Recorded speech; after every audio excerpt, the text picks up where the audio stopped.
ఈరోజు దేవుని వాగ్దానం. ఈ లోకంలో సంపదలు కూడబెట్టుకొనవలదు, చెదలు త్రుప్పు వానిని తినివేయును, దొంగల కన్నము వేసి వానిని దోచుకొందురు. కావున నీ సంపదలను పరలోకమందు కూడబెట్టుకొనుము, అచట వానిని చెదలు త్రుప్పు తినివేయవు, దొంగల కన్నము వేసి దోచుకొనరు. మత్తయి సువార్త 6వ అధ్యాయం 19వ వచనం. ఈ వాక్యం మనకు ఏం చెబుతున్నదంటే, ఈ లోకంలోని ధనం, ఆస్తులు, వస్తువులు శాశ్వతమైనవి కావు.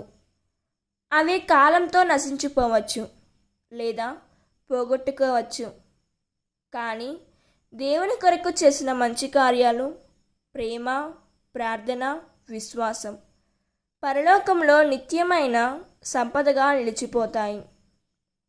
కాబట్టి మన హృదయం భౌతిక సంపదలపై కాకుండా దేవుని రాజ్యంపై ఉండాలి.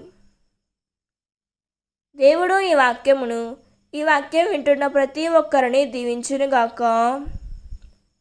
ప్రార్థన.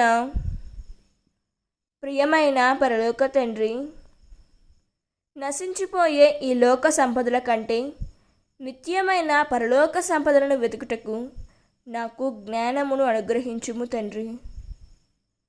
నా హృదయమును నీ వైపుకు త్రిప్పి నీ చిత్త ప్రకారము జీవించుటకు సహాయం చేయము యేసయ్యా.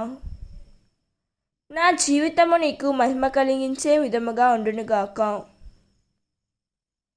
ఆమేన్. God bless you.